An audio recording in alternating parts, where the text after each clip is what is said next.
The absence of the commercial asset leasing law in Uganda continues to attract the attention of market players who insist this state of affairs is inhibiting economic growth. So you can easily come into business. Anybody who wants to come to the business, they can easily come into the business.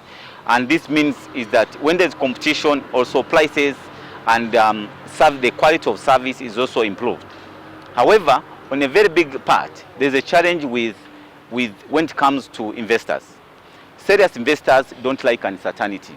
So they are not going to come and invest in an economy where actually the leasing law is not available, because they don't want to be ambushed in the next 2 or 3 years.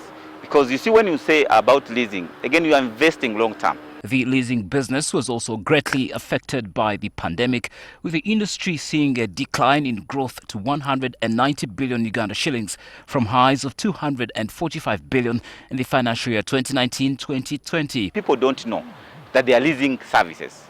Now, for instance, if you want to own a car, if you want to own plant and machinery, the first thing people think about is actually not leasing.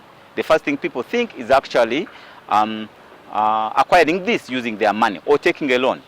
And there's one mentality which we're trying to fight with, the mentality of ownership. In Uganda, if an individual wants to buy a car, for them what is in their head is that they should also have the logbook of the car in their names. In light of the pandemic and slowing or no incomes, borrowers have since developed cold feet as a result of high interest rates and collateral often attached to some of these products. Could asset financing then be a better solution for asset acquisition? When you buy an asset, that asset becomes the principal security. And this means that there are no costs to do with valuation and security perfection. So if you, for instance, you want to take a loan from the bank, the next thing is actually they will ask you what security you have to provide. And this security its value has to be determined. It has to be determined through a formal process of valuation. So the process of valuation is a bit costly to the customer.